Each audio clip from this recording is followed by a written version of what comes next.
Hey, my name is Dean. I'm 28 years old and I live in a one-bedroom apartment above a dry cleaners on Broad Street in Waynesboro, Virginia, about 20 minutes from the Blue Ridge Parkway.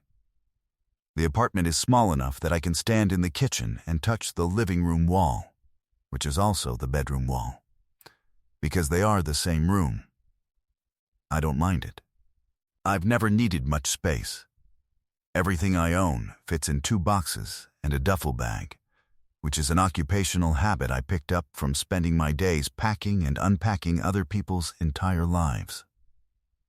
I'm a mover. I work for Callaway & Sons Moving, a small regional company that operates out of a warehouse on the south end of town. We move households, apartments, houses, sometimes offices, anywhere within about a 150-mile radius of Waynesboro. I load trucks. I carry couches down 3 flights of stairs. I wrap dining tables in moving blankets and secure them with ratchet straps and drive them across the valley and carry them up different stairs and put them in a different room and hope the legs don't scratch the floor. On a busy day, I'll move 2 households.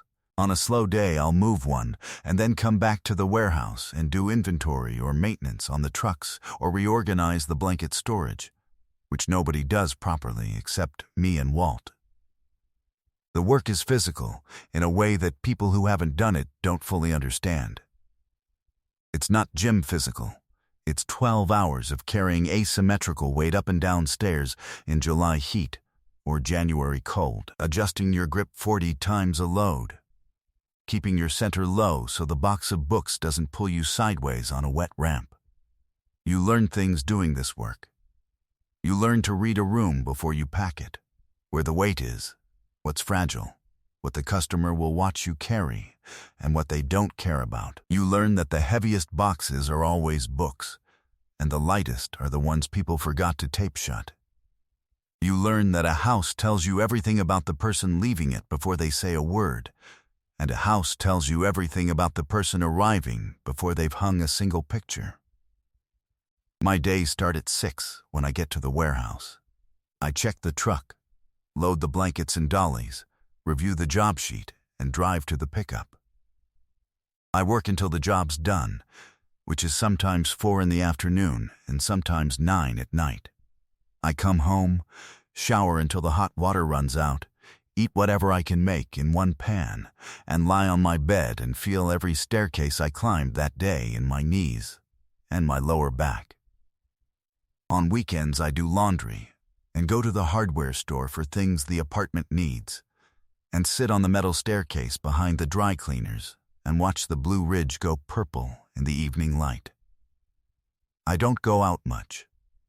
I don't have many people to go out with. The work fills the day, and the day fills the week, and the weeks fill the months, and you look up, and a year has passed, and you've carried 1,000 households from one life to the next, and your own life still fits in 2 boxes. My father was a mover. Same company, different owner, Callaway & Sons, was run by a man named Bill Callaway back then, and my dad started on the crew when he was 20 and never left. He was the best mover I ever saw. He could look at a room and tell you within 50 pounds how much it weighed. He could carry a dresser up a spiral staircase alone by tilting it at an angle that shouldn't have worked, but did, because he understood weight the way some people understand music, instinctively, and his body, without needing to think about it. He worked 6 days a week for 32 years. He never called in sick. He never took a vacation. He gave everything he had to that company and to the families whose lives he carried, and on a Tuesday morning in March when I was 22, he had a stroke on the loading dock and died before the ambulance got through the warehouse gate. He was 54. His hands were still calloused when they closed the casket. I sat in the front row of the funeral and I thought, he carried everything for everyone, and nobody ever carried anything for him. I stayed at Callaway & Sons after he died. I told myself it was because the work was steady and I was good at it, and there was nothing else in Waynesboro that paid as well. But the real reason The one I didn't say out loud was that the warehouse still smelled like him. The truck cab still had the indent of his back in the driver's seat. The clipboard he used to check off inventory was still on the hook by the loading dock door with his handwriting on the last page. Staying was the only way I knew how to carry him. Bill Calloway retired the year after my father died and left the company to his daughter. Her name was Lena. She was 31 when she took over, and within a week every man on the crew had an opinion about whether a woman could run a moving company. And within a month every man on the crew had been proven wrong so thoroughly that the opinions stopped. Lena Calloway was the kind of person who made competence look like a personality trait. She arrived at the warehouse at 5:30 every morning, before any of us, and she was still there when the last truck came back. She handled the scheduling, the billing, the client calls, the vendor negotiations, the truck maintenance contracts, and the insurance paperwork, and she did all of it from a small office at the back of the warehouse with a desk that was always covered in invoices and a coffee mug that was never empty and never warm because she'd pour a cup and forget about it until it was cold, and then pour another one. She could back a 26-foot box truck into a space that would make most drivers sweat. I saw her do it on my second week, a narrow alley behind a row house in Staunton, 8 inches of clearance on each side, and she put it in clean on the first try, while talking to a client on her phone wedged between her ear and shoulder. Walt, who had been driving trucks for 30 years, stood on the sidewalk and said nothing, which from Walt was the equivalent of a standing ovation. She kept a clean line between herself and the crew. She was fair, she was direct, she said good morning and good work and drive safe, and she did not sit with us at lunch or stay for the end-of-week beers that Walt organized in the parking lot on Fridays. She was not cold. She was careful. I understood the difference because I'd watched my father be careful in his own way. Careful not to complain. Careful not to ask for help. Careful not to let anyone see the cost of the carrying. Lena's carefulness was different in shape but the same in purpose. She was a young woman running a company full of men who had known her since she was a kid trailing her father through the warehouse, and she had decided that the only way to be taken seriously was to never let anyone see her as anything other than the person in charge. I respected that. I respected her. And I kept my distance the way I keep my distance from everything. Not because I don't care, but because caring is the first step toward carrying, and I'd watched where carrying leads. That was where things stood on a Friday evening in late September. It had been one of those weeks, 4 jobs in 5 days, 2 of them third-floor walk-ups, one of them a hoarder house in Charlottesville that took 11 hours and required 3 extra trips. The crew had gone home at 6. I stayed to inventory the blankets because we'd been coming up short, and I wanted to count them before Monday. Lena was in her office. Her light was on. Her light was always on. I finished the count around 8:30 and walked to her office to drop off the inventory sheet. The door was open. She was at her desk with a spreadsheet open on her laptop and a stack of invoices beside it and 3 cold cups of coffee in various stages of abandonment. She looked up when I came in, and for a second, before she rearranged her face into the expression she wore at work. Composed, alert, in charge, I saw the one underneath it. Exhaustion, not the kind that comes from a long day, the kind that comes from months of long days stacked on top of each other with nothing underneath them but the fear of what happens if you stop. Inventory's done, I said. We're short 4 blankets. I think Patterson left them at the Charlottesville job.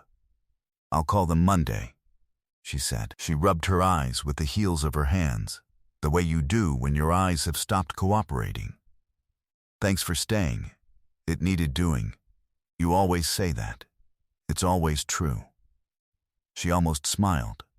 Not quite. The architecture of one, built and then abandoned before completion. Sit down for a minute. I need to go over next week's schedule, and I can't look at the screen anymore. I sat in the folding chair across from her desk.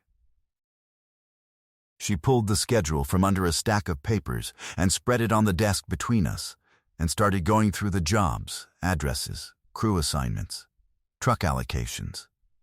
The small logistical puzzle that she solved every week and that kept 7 people employed and 40 households moving.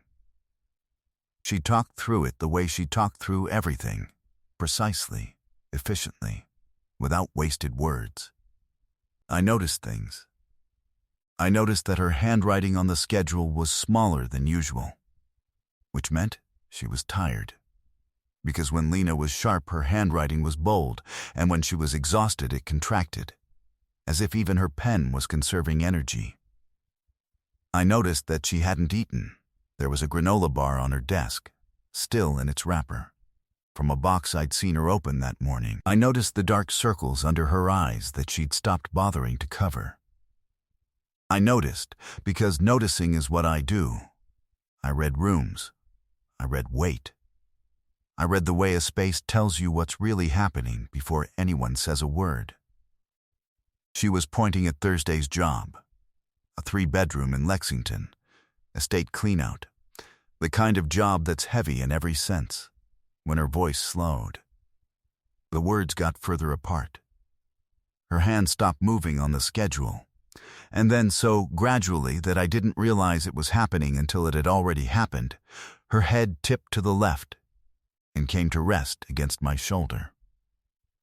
She was asleep, just like that. 1 second she was running through truck assignments, and the next she was gone, her breathing slow and deep and even. The weight of her head on my shoulder so slight it almost wasn't there. But it was there. I could feel it the way I feel every load I've ever carried, specific, present, real. I didn't move. I'm a mover. I know how to hold still under weight. I know how to keep my center low and my breathing steady and let the load rest where it needs to rest, without shifting. I sat in that folding chair with her head on my shoulder, and I did not move for 43 minutes. I know it was 43 minutes because there was a clock on the wall behind her desk, and I watched every minute of it. Not because I was counting, but because I had nothing else to look at that wouldn't require me to turn my head and disturb the only real sleep she'd probably gotten in weeks. The warehouse was quiet. The trucks were parked.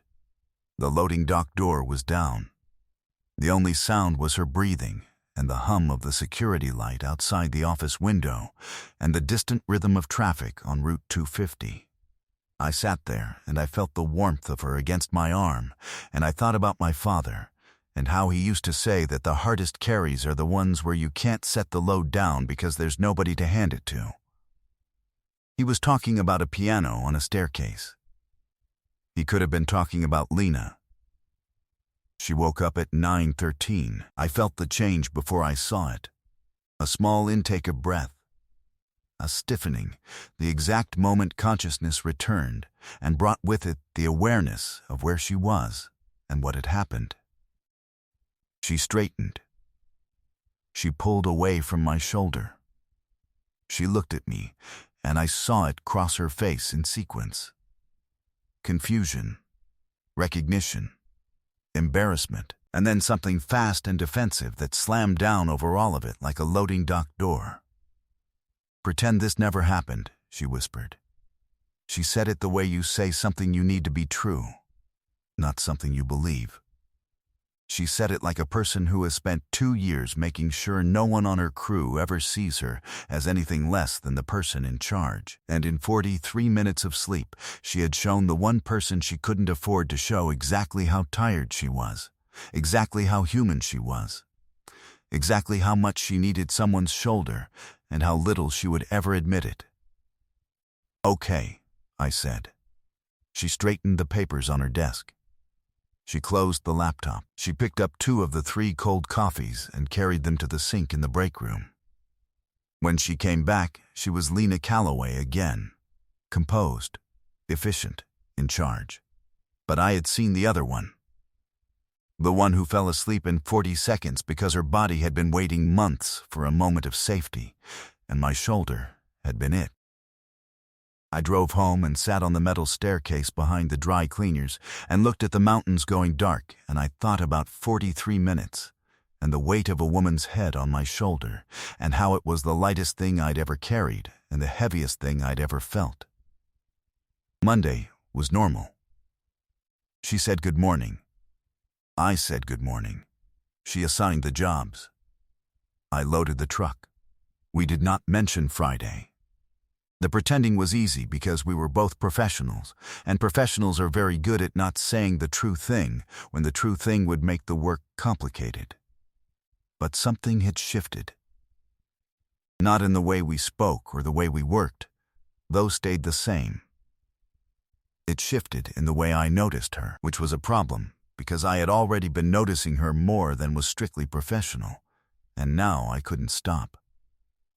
I noticed that she ate lunch at her desk every day, and that lunch was always something she could eat with one hand while working with the other. I noticed that she wore the same 3 rotation of shirts to work, and that the collar of the blue one was fraying, and she hadn't replaced it. I noticed that her truck backing trick only worked when she was sharp, and that on tired days she'd make the approach twice before committing, and that the difference between sharp Lena and tired Lena was visible in her shoulders. Sharp Lena's shoulders were back. Tired Lena's were slightly forward, as if the weight she was carrying had shifted to the front. I started doing things, small things. I left a fresh cup of coffee on her desk before she arrived, hot, with the amount of cream she used, which I knew because I'd been making the communal pot for 2 years, and I'd watched her pour. I replaced a hinge on her office door that had been squeaking for months. When the granola bars ran out, I bought a new box and put them in her desk drawer without saying anything. When a Wednesday job ran long and the crew was beat, I volunteered to stay and unload the last truck alone so she could go home before 10. She noticed. She didn't say anything, but she noticed because Lena noticed everything. It was how she ran the company, by seeing what needed doing before anyone told her. One Thursday, she looked at the coffee on her desk, and then looked at me through the office window where I was loading blankets onto the truck, and she held the cup up slightly, a gesture so small that nobody else in the warehouse would have seen it. I nodded. That was the whole conversation. It was enough. Walt noticed too. Walt was 63, had been with the company since he was 25, had worked alongside my father for 2 decades, and had watched Lena grow up running between the trucks in the warehouse. Walt noticed things the way old movers notice things, by the way the weight shifts in a room. "You're staying late a lot," Walt said one afternoon. We were wrapping a china cabinet in the back of the truck, working the blanket around the corners the way he'd taught me. Jobs are running long. Jobs are the same length they've always been. You're the one running long. He tucked the blanket edge and secured it with a strap. Her daddy used to fall asleep at that desk too, you know. Every Friday, like clockwork. He'd be doing the books and his head would go down and he'd sleep for 20 minutes and then snap awake and keep going like nothing happened. Walt looked at me. He never let anyone see. Not once in 30 years. "The fact that she let you see means something, son, whether she wanted it to or not." I didn't answer. I finished the wrap and we slid the cabinet into the truck, and Walt didn't push it, because Walt understood that some things needed to be carried in silence before they could be set down in words. 2 weeks after the loading dock, Lena rode along on a job. She did this sometimes. Big moves, important clients, the kind where a wrong scratch on a banister could cost the company a referral. This one was a 4-bedroom colonial in Staunton, a retired professor and his wife moving to a condo in Charlottesville. The house was full of books, floor-to-ceiling built-in shelves in 3 rooms, stacks in the hallways, boxes already packed in the garage that were so heavy the cardboard was bowing. Lena walked through the house ahead of us, mapping the carry path, noting tight corners and narrow doorways, checking the staircase width against the furniture. She did this with the same focus she brought to everything. Efficient, thorough, seeing the problems before they became problems. When she came back to the truck, she had the plan laid out in her head. Grand piano goes last, she said. It comes down the hallway, through the living room, out the side door to avoid the porch steps. Dean, you and Patterson take the desk first. It's solid walnut, probably $3.50. And the drawers don't lock, so you'll need to strap them. Walt, start with the bookshelves in the study. Top to bottom, label everything. She ran the job the way a conductor runs an orchestra, not by doing every instrument's part, but by knowing exactly when each one should come in. She stood at the bottom of the staircase and directed the traffic, calling adjustments in real time. Tilt left, you're going to catch the railing. Slow down, the rug's bunching under the dolly. That box is mislabeled. It's not linens, it's the wife's grandmother's china. Wrap it again. At one point, the professor's wife started crying in the kitchen, not about the move, about leaving. 40 years in that house. She stood by the window where her kids had grown up eating cereal, and her eyes filled, and she couldn't speak. Lena saw it before any of us did. She walked into the kitchen and stood beside the woman and said something I couldn't hear, something quiet and specific. And the woman laughed through her tears and squeezed Lena's hand. When Lena came back to the truck, I asked what she'd said.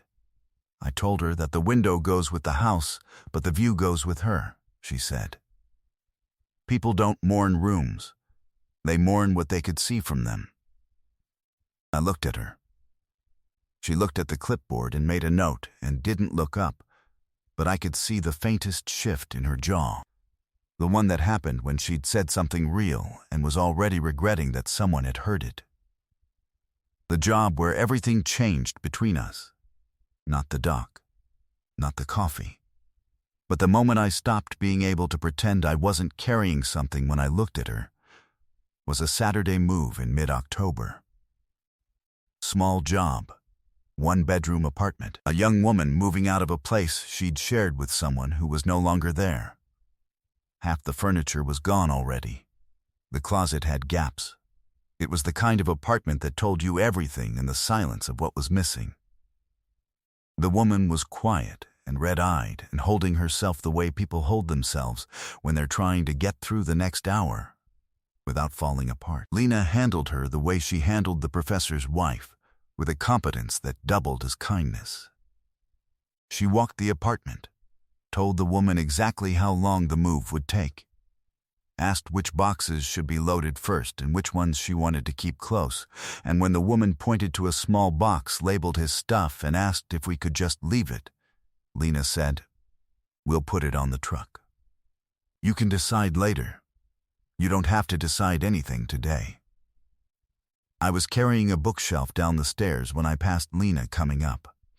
The stairwell was narrow, one person wide, and we both stopped. She was one step above me, which put us at exactly the same height, and for a second we were face to face in the stairwell, with a bookshelf between us, and nowhere to go, and I could see the faint purple under her eyes, and the way her collar was slightly askew, and the way she was looking at me like she was trying to solve a problem that didn't have a formula.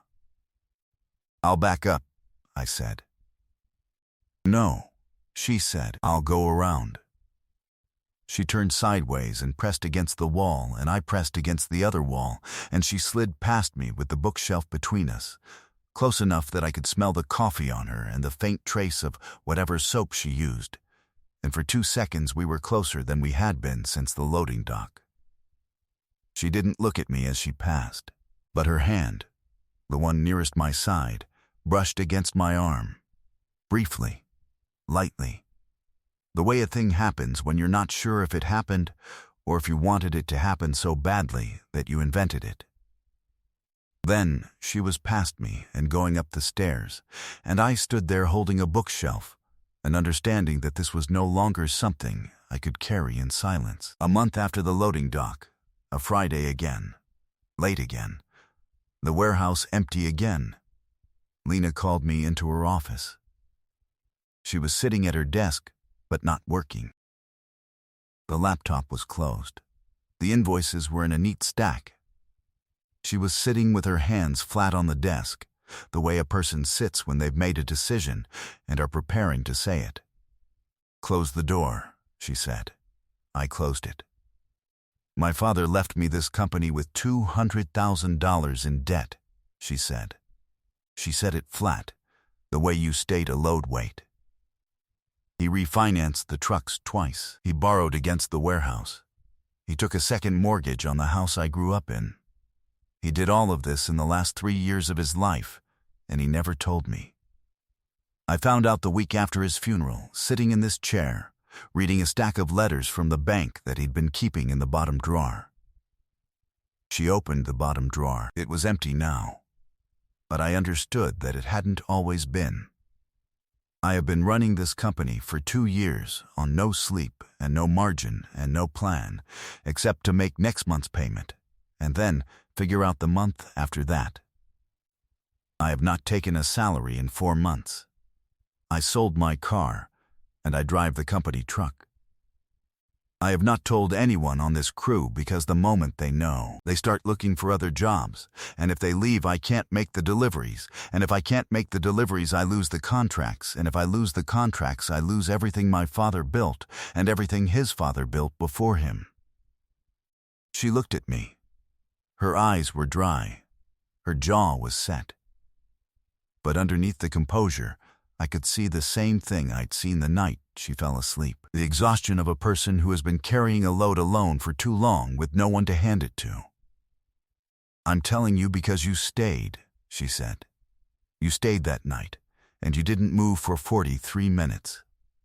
I know, because I wasn't fully asleep for the first 5. I felt you not move. I felt you hold still. And I need you to know that the reason I fell asleep is not because I was tired. I've been tired for 2 years. I fell asleep because you were the first person in 2 years I felt safe enough to stop carrying around. I sat in the folding chair and I felt something in my chest that had nothing to do with stairs or boxes or the mechanics of weight distribution. It felt like the moment when you're carrying something heavy up a flight of stairs and someone appears at the top and reaches down and takes the other end. Not because you asked, not because you look like you need help, but because they can see what the weight is doing to you, and they've decided you don't have to do it alone. My dad gave everything to this company," I said. 32 years, every Saturday, every holiday he missed, every time his back went out and he taped it up and drove to the job anyway. He gave it everything, and it took everything. And when he died on that loading dock, nobody carried him. The ambulance couldn't get through the gate, and the crew just stood there, and nobody knew what to do. I stopped. I hadn't said that to anyone. I'd been carrying it for 6 years in the same way she'd been carrying the debt, silently, in a drawer nobody else could see. "I stayed at this company because it's the only place that still has his handwriting on the walls," I said. "And I stayed that Friday night because I could see you were about to break, and I know what it looks like when someone breaks on a loading dock, because I've seen it, and I was not going to let it happen again." Lena was quiet. The office was quiet.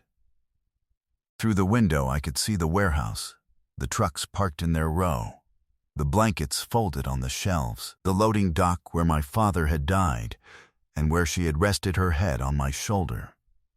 And the two things were connected in a way that I could feel, but couldn't have explained to anyone who hadn't spent their life carrying weight for other people. "You counted the minutes," she said. "What?" "You said 43 minutes. That night. You counted. There was a clock on the wall. You could have moved. You could have woken me up. You could have left. No, I said. I couldn't have. She looked at me and I saw the composure do something I'd never seen it do. Not crack, not fall, but open. A door in a wall. A deliberate, controlled opening that she had chosen to make because she trusted the person on the other side of it. I don't know how to do this, she said. The boss thing and the whatever this is.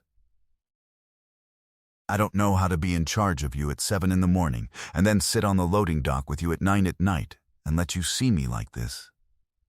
I've spent 2 years making sure nobody on this crew sees me as anything except Lena Calloway, who runs the company. If they see me as a person who falls asleep on people's shoulders and can't pay her bills and has been faking the whole thing, you haven't been faking anything, I said.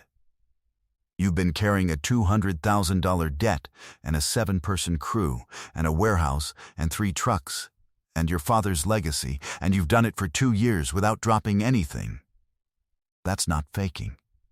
That's the most impressive carry I've ever seen, and I've seen a lot of carries. Something moved in her face. Not a smile, something deeper than a smile. The expression of a person who has been telling herself she's barely holding on and has just been told by someone who understands weight that what she's actually been doing is something extraordinary. Dean, she said. Yeah, I don't want to pretend it didn't happen. Okay. I've been pretending for a month, and it's the only thing in 2 years that's been harder than running this company. I stood up from the folding chair, and I walked around the desk, and I stood in front of her, and she stood up, and we were close enough that I could see the dark circles she'd stopped covering and the fraying collar of the blue shirt and the way her hands were steady even though the rest of her was trembling slightly, the way a truck trembles when the engine is running but the brake is still on. I kissed her. It was brief and it was certain, and she tasted like cold coffee and the peppermint she kept in her desk drawer, and it was the kind of kiss that doesn't ask for anything more than to exist. Just a moment of 2 people who have been carrying too much, finally putting something down at the same time. When I pulled back, she put her hand on my chest and said, I'm still your boss. I know. At 7 in the morning, I'm Calloway & Sons, and you're on the crew. I know. And at 9 at night? At 9 at night, I'll be on the loading dock if you need a shoulder. She almost laughed. Not quite, but closer than I'd ever seen. Mitchell Graves from Summit National Moving showed up on a Tuesday in November, 3 weeks later. He was the regional acquisitions manager for a company that operated out of 14 states and had been circling Calloway & Sons since Bill Calloway's death, like a bird that could smell the debt from the highway. He drove a company sedan with the Summit logo on the door, and he wore a suit that cost more than my monthly rent, and he walked into the warehouse like it was already his. Mimps Calloway, he said, extending his hand. Mitchell Graves. I think you know why I'm here. Lena shook his hand the way she shook everyone's hand. Firm, brief, eye contact. You're here to make an offer I'm going to decline. Mitchell smiled. It was the kind of smile that came with a PowerPoint somewhere behind it. I'm here to help. Your father was a good man. He built something real here. But the market's changed, Lena. Regional companies are struggling. The overhead, the insurance, the liability, it's not a game for small operators anymore. Summit can take this off your hands. Fair price. We keep the name. We keep the trucks. Your guys get jobs with benefits. And I get what? Lena said. You get to stop drowning. I was loading blankets onto the truck 20 feet away. I heard every word. I heard the way he said drowning.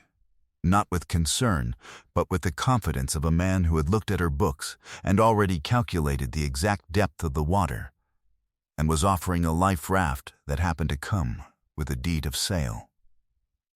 I set the blankets down and walked over. I think she asked you a question, I said. She asked what she gets. Mitchell looked at me the way people look at the movers, like the furniture, functional, not part of the conversation.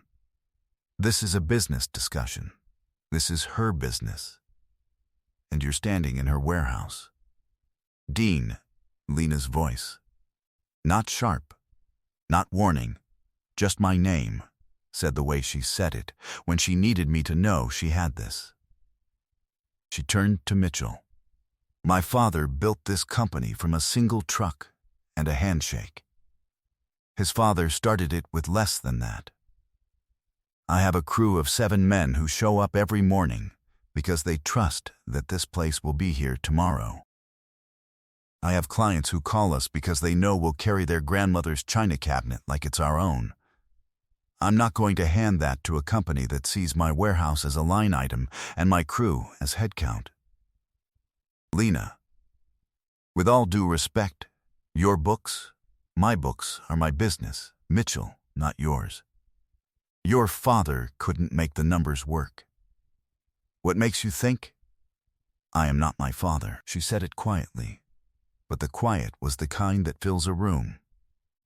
I loved him, and I grieve him every day, but I am not him. He couldn't ask for help.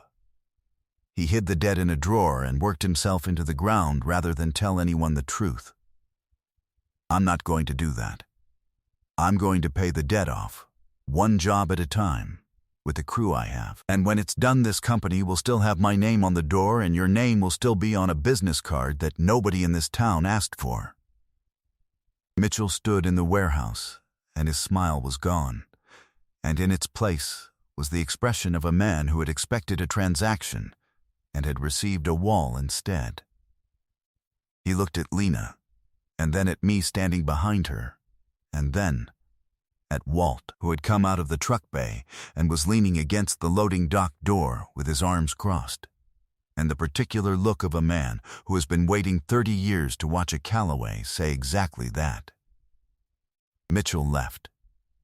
His sedan pulled out of the lot and disappeared down Route 250, and the warehouse was quiet. Walt uncrossed his arms. He looked at Lena, and then he looked at me, and then he looked back at Lena. Your daddy would have told that man exactly the same thing, Walt said.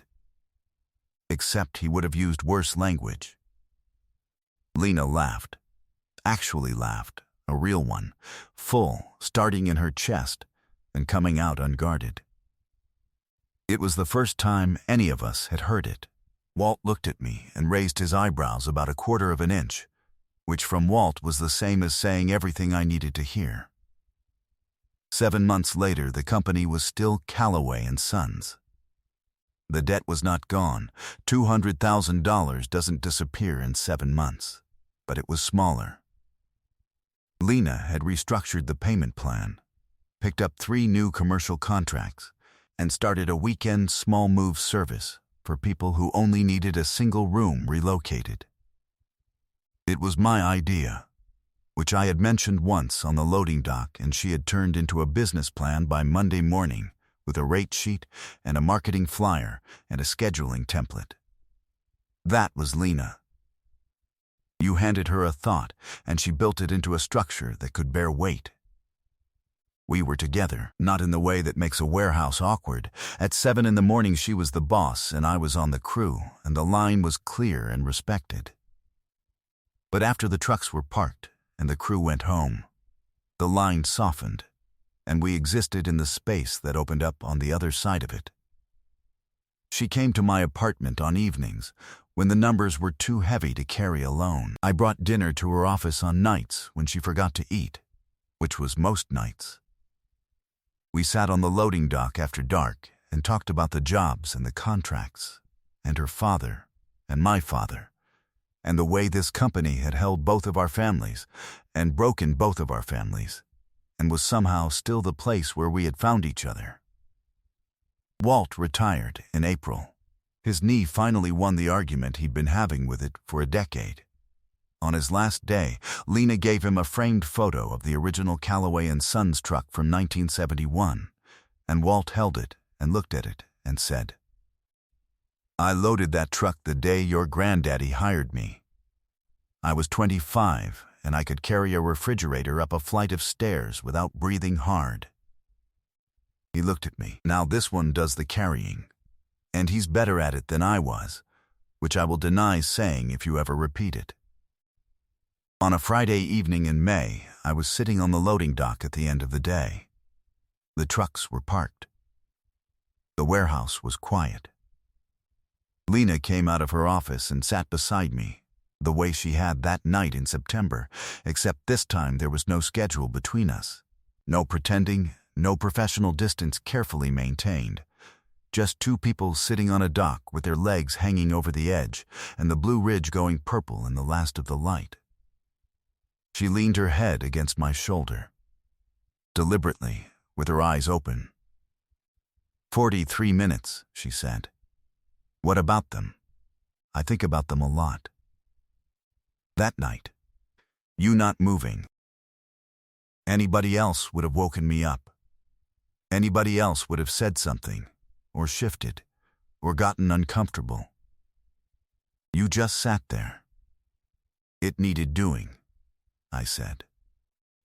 She lifted her head and looked at me. You always say that. It's always true. She kissed me, a short, warm, certain thing, and put her head back on my shoulder, and we sat there, and the warehouse was behind us, and the mountains were in front of us, and the company was still standing, and neither of us was carrying anything alone. I had once believed that carrying was something you did by yourself, that the measure of a man was how much weight he could hold without asking for help, without setting it down, without letting anyone see the cost. My father believed that. He carried until the carrying killed him. But Lena Calloway had fallen asleep on my shoulder on a Friday night in September, and in 43 minutes of holding still I had learned something that 32 years of my father's life should have taught me, and didn't. You don't carry something because you have to. You carry it because someone trusts you enough to let go of it. And the bravest thing a person can do, braver than lifting, braver than loading, braver than climbing any staircase with any weight on your back, is to sit still and let someone rest against you, and not pretend it didn't happen. Because it did. And it mattered. And the load you were both carrying is lighter now.